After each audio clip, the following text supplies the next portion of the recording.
Hello guys, maayong buntag. Yawag dagoy. Day may nagatog sa akong mama guys. So diri sa bukid. Dito ko banda diri si mama.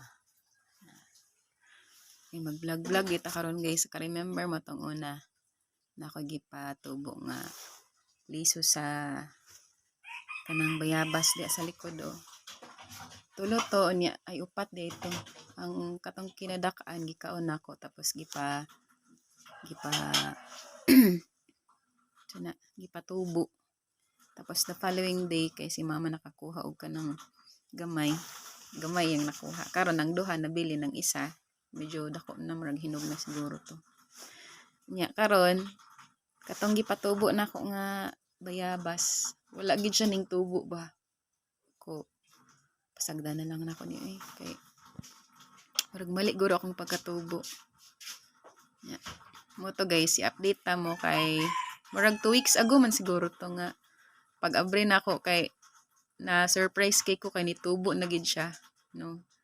So karon ato ang i-update ta mo sa ako ang kuan man daw ni siya guava apple ni siya nga breed sa ano sa guava.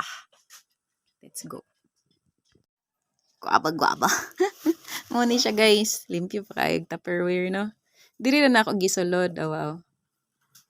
Na ambot og maklaro ba na ninyo? Pero nawadaan na gid ko paglaom unta ani guys. Pero tanawa karon no. Di ba? Mga kuan na siya kabuok seedling nga nitubo. 1 2 3 4 5 6 7 8 9. 9 siya kabuok guys. Awa Nya. Cute pa kaayo. Gusto na ko siya ibalhin sa bagging. Nag-try ko palit og bagging nga katong color black nga plastic sa kuan town site. Pero mahal man kaayo, tag piso ang isa niya per pack. 100 ang pack. So ako nagpalit. Gahapon.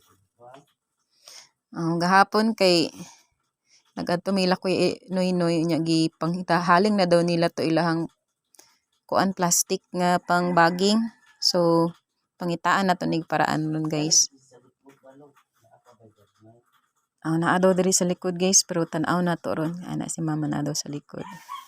Guys ang uban nangalata na gina siya, di na gina siya mukuan. Na surprise kay kuan pero tungod kay wala man gid siya sa yuta. So ang iyang mga leaves wala gina siya ning dako, no? Awa Excited na ko as in. Sako no.